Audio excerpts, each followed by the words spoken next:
अस्सलामुअलैकुम एंड वालेकुम अस्सलाम। अमारा मुनीबा, जो स्टूडेंट्स ऑनलाइन है बेटा मुझे बताइएगा मेरी आवाज़ आ रही है? Am I clear to all of you? आप लोग को आवाज़ आ रही है मेरी? Hello, good morning everyone. बताइए आवाज़ आ रही है मेरी बेटा?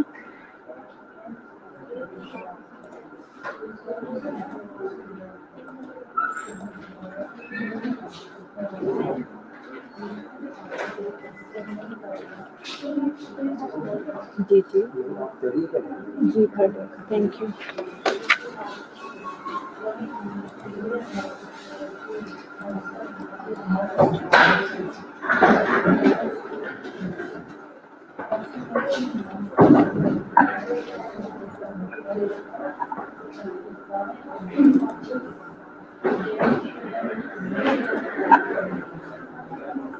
ओके ठीक है बेटा, थैंक यू। आवाज़ आ रही है तो बस अभी जस्ट 11 स्टूडेंट्स आर हियर। चलिए जल्दी से स्टूडेंट से कहें बाकी स्टूडेंट भी ज्वाइन कर लें। मीनवाइल मैं लेक्चर अपलोड कर लेती हूँ तो हम लेक्चर स्टार्ट करते हैं। ठीक है जी, जल्दी जल्दी से आ जाइए, सब ज्वाइन कर लें।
ओके स्टूडेंट्स, काफ़ी टाइम हो गया बट स्टिल बहुत कम स्टूडेंट्स हैं।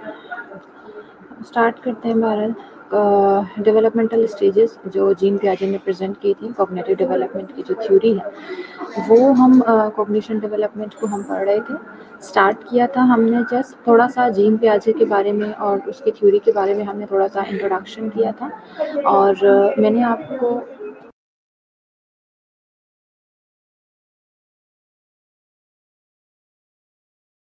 जो जीन पियाजे ने थ्योरी हमें प्रेजेंट की थी, वो जो दूसरी डिफरेंट थ्योरीज हैं उनसे किस किस एस्पेक्ट में, किस किस वेज में जो है वो उससे डिफरेंट है, ये भी हमने थोड़ा सा इस चीज़ को पढ़ लिया था।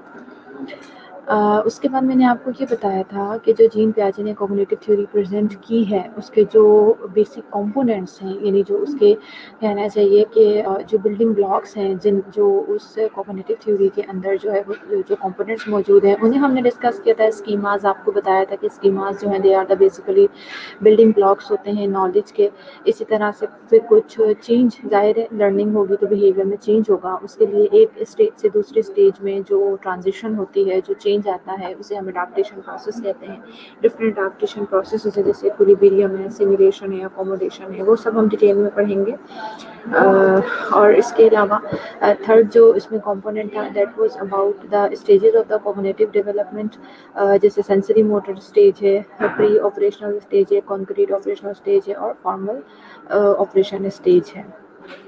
फिर ये आपको पूरा साइकिल समझाया था कि वही चीज़ स्कीमा इज़ बेसिकली नॉलेज। जाहिर है कोई ना कोई कुछ भी हो सकता है, आपको असिमिलेशन करनी पड़ सकती है, अकोमोडेशन करनी पड़ सकती है, सारी चीज़ें ट्रांजिशन में आती हैं, चेंज में आती हैं, एक स्टेट से दूसरी स्टेट में चेंज जो आता है, ठीक है जी। और उसके बाद जो है आपके पास एक अपडेटेड स्कीमा या फिर अपडेटेड नॉलेज आ जाता है, ठीक है जी।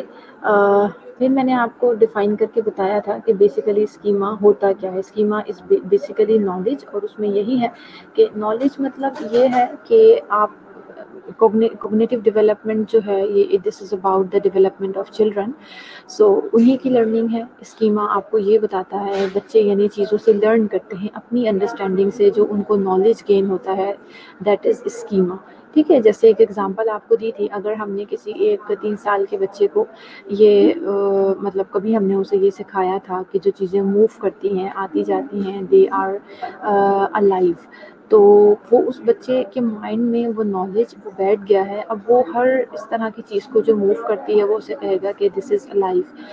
लाइक सन की एग्जांपल दी थी कि सन अगर मॉर्निंग टाइम में आता है और इवनिंग टाइम में गायब हो जाता है, तो बच्चे को ऐसा लगेगा जैसे मॉर्निंग टाइम में सन आता है और शाम में वापस चला जाता है। सो वो उसको भी कहेगा कि जो सन है दिस इज़ अलाइव।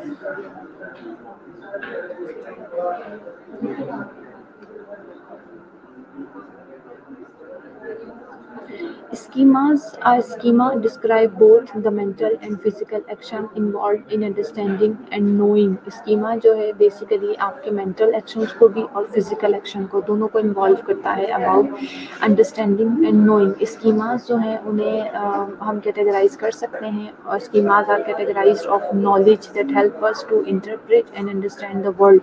schemas जो है बेसिकली ये वो नॉलेज होता है जो हमें हेल्प आउट करता है कि हम चीज़ों को इंटरप्रेट करें या फिर अंडरस्टैंड करें, जो भी हमारे सराउंडिंग में मौजूद है, इस दुनिया में मौजूद जो भी चीज़ें हैं उन्हें हम इंटरप्रेट करें और अंडरस्टैंड करें। In Piaget's view a schema includes both a category of knowledge and the process of obtaining that knowledge. Jean पियाजे का जो पॉइंट ऑफ व्यू है, जीन पियाजे ने ये कहा है कि जो स्कीमा है, क्यों मैंने आपसे कहा कि मेंटल और फिजिकल एक्शन इसमें इन्वॉल्व है, कि जीन पियाजे ने ये कहा है कि ये जो स्कीमा होता है ना बेसिकली ये ऐसे नॉलेज की कैटेगरी है कि ये बेसिकली एक तो कैटेगरी भी है नॉलेज की और प्रोसेस भी है कि किस तरह से हमने उस नॉलेज को ऑब्टेन किया। देखिए नॉलेज को ऑब्टेन करने के मल्टीपल मेथड्स होते हैं ना।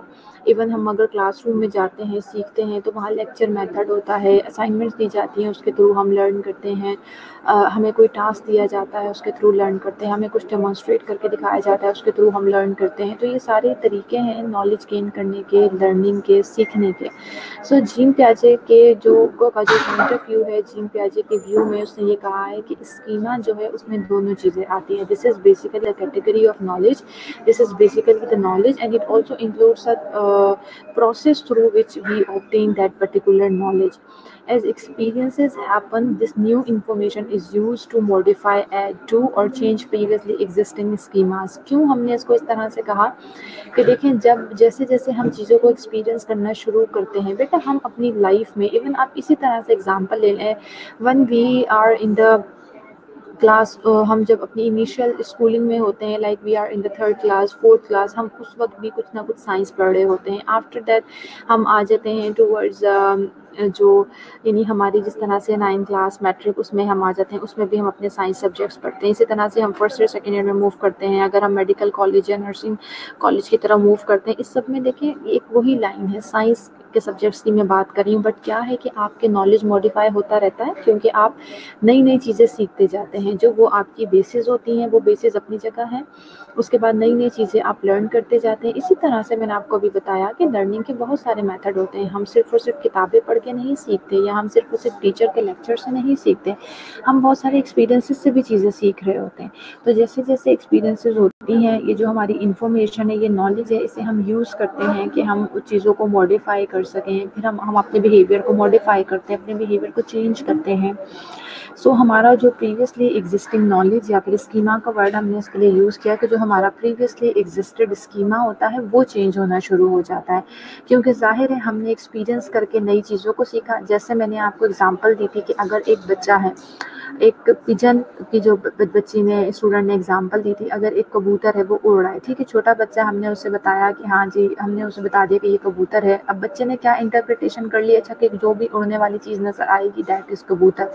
अब अगर कुछ चिड़िया है वो उड़ रही है, या कोई और परिंदा है वो उड़ रहा है, ठीक है, उसका एक नॉलेज क्या था कि जी कोई भी उड़ने वाली चीज़ जो है दैट इज़ अ बर्ड. अब उसने किसी चिड़िया को उड़ते हुए देखा, तो बच्चे का तो वही नॉलेज है, बच्चा कहेगा दिस इज पिजन, ये जो है कबूतर है. लेकिन फिर उसने यहाँ पे क्या नई चीज़ एक्सपीरियंस करेगा, वो हम उसे बताएंगे कि नहीं जी ये देखो, ये साइज़ में छोटी है और वो साइज़ में बड़ा होता है, ठीक है. फिर हम उसके कलर का डिफरेंस, उसके टेक्सचर का डिफरेंस थोड़ा बहुत डायरेक्ट बच्चे के एज के लिहाज से हम जो चीज़ें उसे समझा सकेंगे हम उसे बताएंगे. अब उसने एक नई चीज़ एक्सपीरियंस की, उसने एक नया बर्ड देखा, तो जाहिर है एक नए एक्सपीरियंस के साथ उसके नॉलेज भी मॉडिफाई हो गया. अब उसको ये पता लग गया कि नहीं जी हर उड़ने वाली चीज़ जो है वो आई मीन एक ही जैसा बर्ड नहीं होता. वो बर्ड ज़रूर होता है, बट हर उड़ने वाली चीज़ जो है वो पिजन नहीं होती. डिफरेंट किस्म की बर्ड्स, हर उड़ने वाली चीज़ बर्ड हो सकती है, लेकिन वो ज़रूरी नहीं है कि सबके सब पिजन ही होंगे. सो एक हम, हमारे बच्चे, हम अपनी जो है ना लाइफ के एक्सपीरियंसेस जो हमारे साथ होते जाते हैं, हम उससे नई नई इंफॉर्मेशन सीखते जाते हैं, नई नई चीज़ें जो हैं वो हम लर्न करते जाते हैं. उसका असर क्या होता है कि जो हमारा एग्जिस्टिंग स्कीमा होता है, हमारा एग्जिस्टिंग नॉलेज होता है, वो या तो हम उसमें से कुछ चीज़ों को मॉडिफाई करते जाते हैं, या फिर कुछ नए बिहेवियर्स को हम ऐड ऑन करते जाते हैं, या फिर अपने जो पहले वाले बिहेवियर्स हैं उनको हम चेंज करते जाते हैं. This is basically Jean Piaget's point of view. ये देखें पियाजे की थ्योरी है, ये एक्सप्लेन कर रही है किस तरह से हमारे जो स्कीमाज हैं they change as we have learning experiences. देखें अब बेबी स्कीमा अबाउट कैट्स. अब जैसे एक बच्चा है, उसके सामने कैट आई है, ठीक है, अगर आपने उससे कहा कि ये जी कैट है. अब देखिए मैंने आपसे यही कहा कि इट विल डिपेंड अपॉन बच्चे, डिफरेंट मेंटालिटी के, डिफरेंट साइकी के, डिफरेंट IQ लेवल के बच्चे होते हैं. ज़रूरी नहीं है हर बच्चा एक ही जैसा होगा. वो हो सकता है सिर्फ और सिर्फ अच्छा ये कैट आ रही है वो सोचे अच्छा और किसी चीज़ पे ध्यान ना दे, मे बी वो सिर्फ उसकी जो टेल है उसकी दुम है उसके ऊपर ध्यान दे दे. अब उसके बाद उसको जो भी चीज़ आपने उसे बता दिया दिस इज कैट, तो हो सकता है कि उसको कोई भी दुम वाली इस तरह से चीज़ नजर आएगी, वो कहेगा दिस इज कैट. या ये भी हो सकता है वो उसकी लेग्स को नोटिफाई कर ले, वो कहे अच्छा जी इसकी 4 लेग्स हैं. अब उसके सामने कोई भी 4 लेग्स वाला एनिमल आएगा तो वो कहेगा दिस इज कैट. लेकिन देखें ये उसका स्कीमा है, ये उसका नॉलेज है अबाउट अ कैट. अगर आपने उसे बता दिया दिस इज कैट. अब जो बच्चे होते हैं, मैंने मैंने आपको बताया कि सबका IQ लेवल सेम नहीं होता, सबका जो एक्सपीरियंस सेम नहीं होते, तो डिफरेंट IQ लेवल के साथ बच्चे होते हैं. तो आपने उसको क्या कहना है, आपने उसको ये बताना है कि सॉरी मैं ये कह रही थी कि डिफरेंट IQ लेवल के बच्चे होते हैं. अब उसमें कुछ तो एग्जांपल मैंने आपको दे दी, लेकिन कुछ शार्प इनफ बच्चे भी होते हैं, या ये कहना चाहिए कि थोड़े बड़े बच्चे होंगे ज़ाहिर है एज में, तो उनका IQ लेवल भी ज़्यादा अच्छा होगा और ज़्यादा शार्प होंगे वो बच्चे.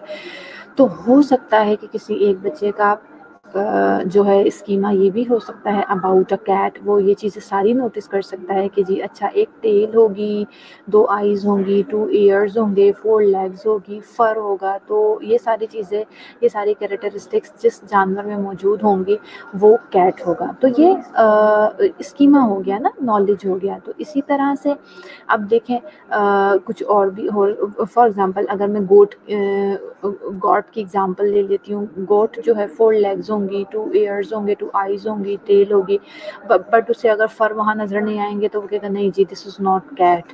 इसी तरह से कोई अगर जैसे और भी डिफरेंट एनिमल्स होते हैं ना जिनके ऊपर फर भी होता है, सारी कैरेक्टरिस्टिक्स भी होती हैं, तो वो उनको भी कैट कहेगा। सो दिस इज़ अबाउट, ये आपको बताने की कोशिश की जा रही है कि जो स्कीमाज हैं वो हमारे बच्चे जनरेट कर लेते हैं अकॉर्डिंग टू द नॉलेज, जो भी हम उनको बताते हैं, जो चीज़ें भी हम उन्हें लर्न करवाते हैं, वो उसको अंडरस्टैंड कर लेते हैं। वो उसके बाद फिर जो उनका स्कीमा होता है वो वक्त के साथ साथ चेंज होता है according to their learning experiences, their life experiences. फिर आहिस्ता आहिस्ता बच्चे बड़े होते जाते हैं तो हम उन्हें चीज़ें डिफ्रेंशिएट करवाना शुरू करते हैं। इसी तरीके से बच्चे जो हैं इन्हीं चीज़ों को लर्न करते हैं।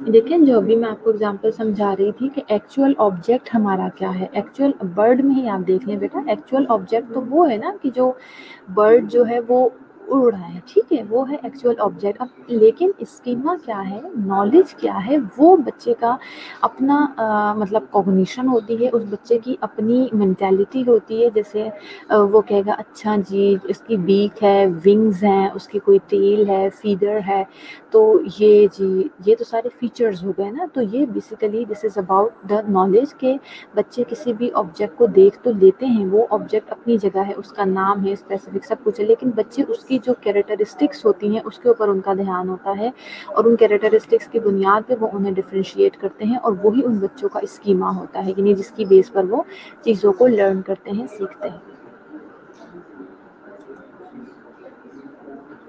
असिमिलेशन क्या है असिमिलेशन? जब मैंने अभी वर्ड्स यूज़ किए थे पीछे, असिमिलेशन है, एडाप्टेशन है, तो ये सारी चीज़ें आपको पता भी होनी चाहिए कि ये वर्ड्स क्यों यूज़ होते हैं, इनके मीनिंग क्या है, इनकी एक्सप्लेनेशन क्या है।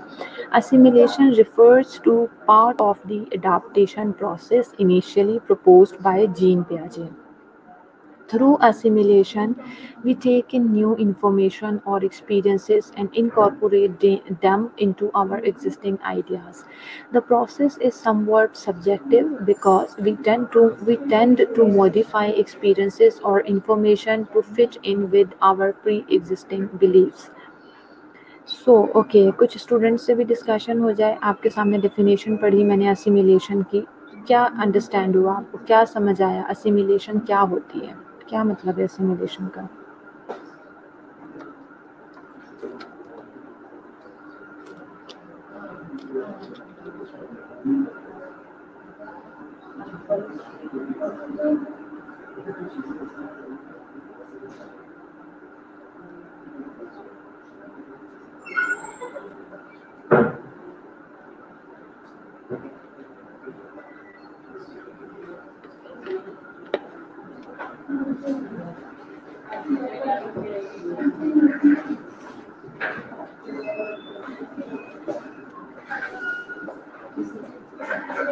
जी बेटा, किसी को कुछ नहीं समझ आया असिमिलेशन क्या है?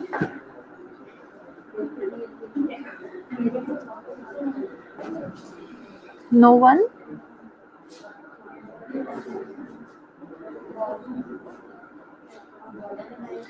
हम न्यू आइडिया देख के एग्जिस्टिंग आइडिया को मॉडिफाई कर लेते हैं। मरियम मुख्तार, ओके बेटा ठीक है। और कोई स्टूडेंट शेयर करना चाहे, कुछ अंडरस्टैंडिंग हुई है?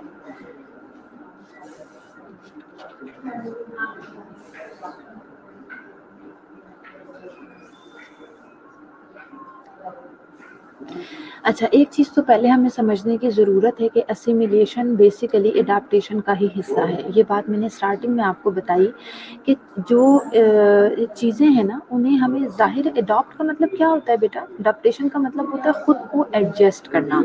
एडजस्ट करने की कहाँ ज़रूरत पड़ती है? जहाँ हमारे पास कोई नई चीज़ें आ जाती हैं या हमारे इर्द-गिर्द की कोई भी चीज़ चेंज हुई है, तब्दील हुई है, वहाँ हमने खुद को हर तरह से एडजस्ट करना है। दिस इज़ कॉल्ड एडाप्टेशन, यानी हम अपने अंदर कुछ एडाप्टेशंस लेके आते हैं, चेंजेस लेके आते हैं, ताकि हम अपने माहौल, जो हमारे इर्द-गिर्द चेंजेस आई हैं, उनके साथ खुद को एडजस्ट कर सकें। This is basically adaptation. और बिकॉज़ हम पढ़ रहे हैं कॉग्निटिव डेवलपमेंट अंडर लर्निंग कि किस तरह से कॉग्निशन डेवलप, कॉग्निशन क्या है? This is a learning aspect, ठीक है? ये एक लर्निंग एस्पेक्ट है। तो हम ये देख रहे हैं कि कॉग्निशन किस तरह से स्टेप बाय स्टेप या different stage by stage develop होती है। सो उसके लिए ज़ाहिर है लर्निंग के लिए लर्निंग है ही यही बेसिकली कि आपके अंदर चेंज आना चाहिए। सो असिमिलेशन जो है बेसिकली एडाप्टेशन प्रोसेस का ही हिस्सा है, which was initially proposed by Jean पियाजे। असिमिलेशन क्या होता है बेटा? असिमिलेशन ये होता है कि जिसमें हम नई इंफॉर्मेशन को अपने अंदर एब्जॉर्ब करते हैं। अब वो इंफॉर्मेशन कहाँ से आती है? हम एक्सपीरियंसेस से लर्न कर सकते हैं। अपने एक्सपीरियंसेस के थ्रू हमने नई इंफॉर्मेशन को अपने अंदर एब्जॉर्ब किया। हमारे जो पहले से एक्सपीरियंसेस थे, नॉलेज था, एग्जिस्टिंग आइडियाज़ थे, उनके साथ उन्हें इनकॉर्पोरेट करने की कोशिश की, उन दोनों को कंपेयर करने की कोशिश की। The process is somewhat subjective. ये जो असिमिलेशन का प्रोसेस है ना बेटा, अच्छा, सब्जेक्टिव और ऑब्जेक्टिव का कॉन्सेप्ट भी आपको क्लियर होना चाहिए। फिलहाल यहाँ के पर्सपेक्टिव से जितना आपको समझना चाहिए वो मैं आपको बता दूँ कि सब्जेक्टिव हर उस चीज़ को बोलते हैं जो आपकी ज़ात से रिलेटेड होती है, सेल्फ होती है। जैसे सब्जेक्टिव लर्निंग अगर मैं कहूँगी, इट मीन्स आप सेल्फ लर्निंग जो कुछ भी करेंगे, यानी खुद से आप कोई चीज़ लर्न करेंगे, तो that would be your subjective learning. Objective learning ये कि कोई दूसरा शख्स जब इन्वॉल्व हो जाता है वो आपको सिखाएगा। ये सब्जेक्टिव फीलिंग होती है आपकी अपनी फीलिंग, और ऑब्जेक्टिव फीलिंग जो होती है वो दूसरे किसी शख्स की फीलिंग को कहा जाता है। यानी जैसे होता है ना सब्जेक्टिव सिम्टम और ऑब्जेक्टिव सिम्टम। सब्जेक्टिव सिम्टम्स वो तमाम सिम्टम्स होते हैं जो पेशेंट खुद आपको बताता है कि भाई ये चीज़ें फील कर रहा हूँ। लेकिन जो ऑब्जेक्टिव सिम्टम्स हैं, ऑब्जेक्टिव सिम्टम्स ये होते हैं जो आपका फिजिशियन हो गया, डॉक्टर हो गया, वो पेशेंट के अंदर ऑब्जर्व कर रहा होता है। सो ये जो सारा प्रोसेस है असिमिलेशन का, this is somewhat subjective process. Because हम यहाँ पे क्या करते हैं, हम अपने एक्सपीरियंसेस को, जो हमारे पास पहले से इंफॉर्मेशन मौजूद है और जो हमने अब नई इंफॉर्मेशन गेन की है, इन दोनों को अकॉर्डिंगली इनकॉर्पोरेट करने की खुद से कोशिश करते हैं। This is our self effort. खुद से इसे इनकॉर्पोरेट करने की कोशिश करते हैं और अपना जो बिहेवियर है उसे हम मॉडिफाई करने की कोशिश करते हैं। यानी हमारा प्री एग्जिस्टिंग कुछ बिलीव्स होते हैं, प्री एग्जिस्टिंग कोई नॉलेज होता है हमारे पास, प्री एग्जिस्टिंग कुछ एक्सपीरियंसेस होते हैं। अब उसके होते हुए हमने नई चीज़ों को लर्न किया है, नई चीज़ें सीखी हैं, तो अब हम कोशिश करते हैं कि हमने जो नई चीज़ें सीखी हैं उसके अकॉर्डिंगली हम अपने बिहेवियर को चेंज करें। सो दिस इज़ टोटली तो नहीं कह सकते, but this is somehow assimilation is somehow subjective, कि आपको खुद से इसके लिए एफर्ट्स करनी होती हैं और ख़ुद से आपने ये सारी चीज़ें परफॉर्म करनी होती हैं।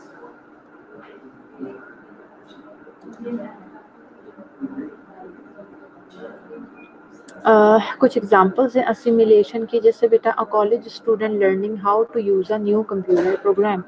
अगर तो उसको कोई टीचर बाकायदा डेली बेसिस पर बैठकर उसे समझाएगा कि जी ये कंप्यूटर प्रोग्राम है, इसको इस तरह से हमने रन करना है, दैट वुड नॉट असिमिलेशन। क्यों? क्योंकि वो टोटली आपकी ऑब्जेक्टिव लर्निंग हो गई ना। लेकिन अगर एक कॉलेज स्टूडेंट है, उसने खुद से कोई सॉफ्टवेयर डाउनलोड किया है और उसको वो डेली बेसिस पे खोल रहा है, ओपन कर रहा है, उस पर काम करने की कोशिश कर रहा है, बेशक जो है खुद से किसी टीचर के पास जाके उससे पूछ लेता है, अच्छा ये चीज़ इस तरह से है, इसको मुझे बता दें, या डिफरेंट वीडियोज़ होती हैं, डिफरेंट रिसर्च पेपर्स होते हैं, उन सारी चीज़ों से सीख के वो एक नए कंप्यूटर प्रोग्राम को चलाने की कोशिश कर रहा है, तो दिस इज़ असिमिलेशन, बिकॉज इसमें ज़्यादा उसकी अपनी सब्जेक्टिव एफर्ट शामिल हैं। sees a new type of dog that he's never seen before, and he immediately points to the animal and says dog.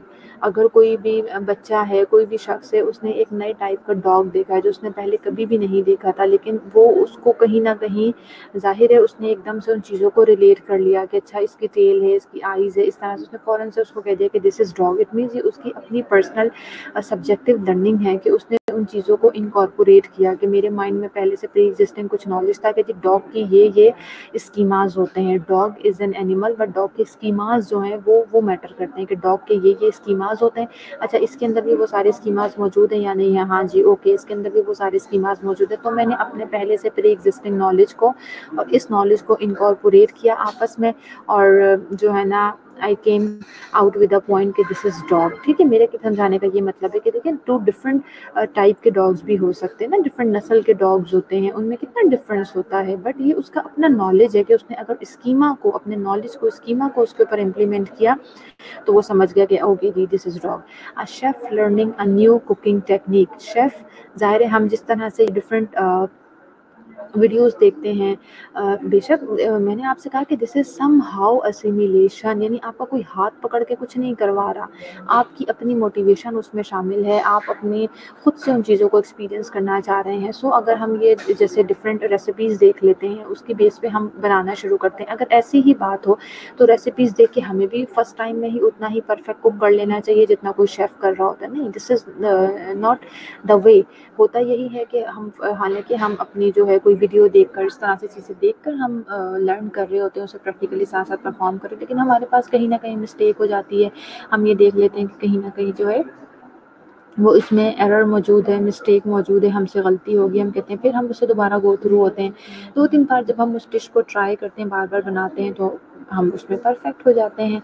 या फिर किसी भी चीज़ को कुक करने के 2-3 तरीके होते हैं, जैसे अगर किसी चीज़ कोई आइटम है, उसे हम फ्राई भी कर सकते हैं, उसे हम बेक भी कर सकते हैं। तो हो सकता है पहले वो शेफ़ जो है उसे सिर्फ फ्राई करता होगा, अब उसने एक नई टेक्निक सीखी, यस हम इससे बेक भी कर सकते हैं। तो अब वो जब उसे बेक करना शुरू करेगा तो ये उसने खुद से एक नई टेक्निक लर्न की ना, उसको किसी ने हाथ पकड़ के तो नहीं करवाया।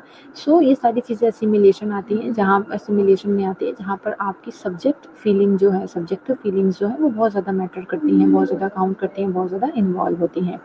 A computer programmer learning a new programming language. इस तरह से कंप्यूटर प्रोग्रामर जो कंप्यूटर के डिफरेंट प्रोग्राम्स को बनाते हैं, सॉफ्टवेयर्स को बनाते हैं, वो लोग क्या करते हैं, सॉफ्टवेयर्स कहाँ से आते हैं? कोई किसी का हाथ पकड़ के तो बेटा नए सॉफ्टवेयर नहीं ना बनवाता, ये हमारे इंजीनियर्स ही होते हैं, हमारे स्टूडेंट्स होते हैं, सॉफ्टवेयर इंजीनियर्स होते हैं, जो आपके लिए नए नए प्रोग्राम्स लेके आ रहे होते हैं। कहाँ से लेके आ रहे होते हैं? नए नए सॉफ्टवेयर्स लेके आ रहे होते हैं। कहाँ से लेके आ रहे होते हैं? इन्वेंशंस कहाँ से आ रही होती हैं?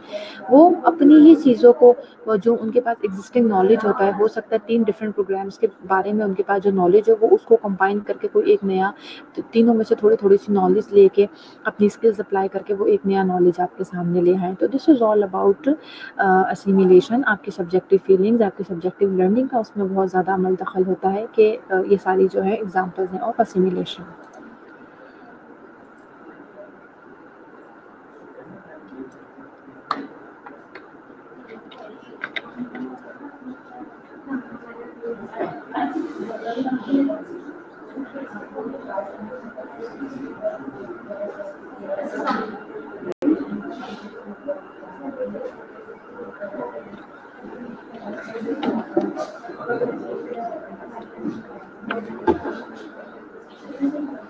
अभी देखिए वही जो मैंने आपको एग्जांपल दी थी डॉग वाली, यहाँ देखिए एक किस्म का डॉग बना, मैंने कहा ना डिफरेंट नस्ल के डॉग्स होते हैं। देखिए एक ये वाइट से कलर का डॉग है, किसी बच्चे ने इस डॉग को देखा, पहले हम दरमियान वाली पिक्चर देखते हैं। कोई एक टाइम होगा जब उस बच्ची ने जो है इस तरह का ब्राउन कलर का एक डॉग देखा होगा, उसकी 4 लेग्स होंगी और वो पेट एनिमल होगा, तो उसकी मम्मा ने उसको बताया होगा कि बेटा ये जो है ना दिस इज़ डॉगी या डॉग कुछ भी है। तो उसने उसको ये इंटरप्रेट कर लिया, अच्छा ये इस किस्म का होता है, 4 लेग होता है, पेट एनिमल होता है, इसे हम डॉग कहते हैं। अब 2-4 दिन गुजर गया, महीना गुजर गया, उसके बाद क्या हुआ कि एकदम से उसको रास्ते में चलते हुए ये इस किस्म का डॉग नज़र आया जो वाइट कलर की आपको पिक्चर में नज़र आ रहा है। उसने देखा, इसको देखते ही फ़ौरन से, अब आप चले जाएं मिड वाली पिक्चर की तरफ, इसके ऊपर नज़र डालते ही वो फ़ौरन से अपने पास्ट की तरफ चला गया, जो उसका ऑलरेडी उसके पास एक्सपीरियंस या नॉलेज मौजूद था। उसने कहा अच्छा उसकी भी 4 लेग थी, वो भी पेट था, तो उसको मम्मा ने बताया था दिस इज़ कॉल्ड डॉगी। तो फ़ौरन से अब आप लास्ट पिक्चर की तरफ चले जाएँ, फिर चाइल्ड ने उसको भी कॉल किया कि this is a doggy. So when a child first see are Dalmatian dog, the child will interpret this information based on his or her existing mental framework and will label it as doggy. So बच्चे यही करते हैं कि चीज़ों को पहले जो उनका एग्जिस्टिंग नॉलेज होता है, जाहिर है उनके पास तो इतना नॉलेज नहीं है ना, अपनी लाइफ के साथ चीज़ों को एक्सपीरियंस करेंगे तो सीखेंगे, तो जो उनका एग्जिस्टिंग नॉलेज होता है उसी के अकॉर्डिंग वो चीज़ों को लर्न करते हैं। चलें, असिमिलेशन तक ही हम स्टॉप करते हैं, अटेंडेंस का भी टाइम हो गया है, तो अब तमाम स्टूडेंट जो है रोल नंबर वाइज पहले अटेंडेंस मार्क करवा दीजिए।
ओके बेटा, कुरतुलैन डोंट वरी, मैंने बहरहाल नेम आपका साथ होता है, अटेंडेंस हो गई है मार्क।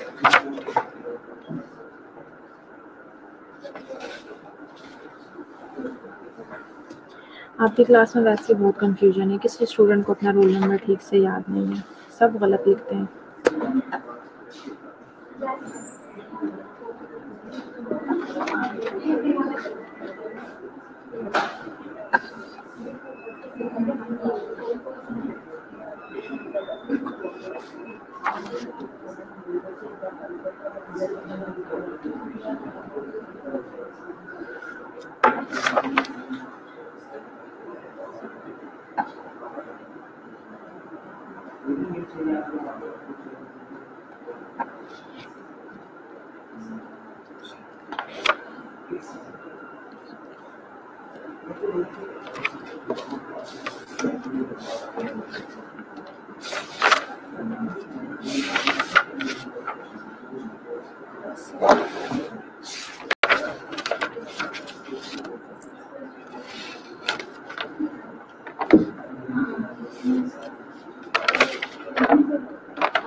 ओके स्टूडेंट्स, अटेंडेंस हो गई है आप लोगों की और कोई क्वेरी नहीं है किसी की, तो फिर इंशाल्लाह नेक्स्ट क्लास में से कंटिन्यू करेंगे। Take care of yourself. अल्लाह हाफ़िज़।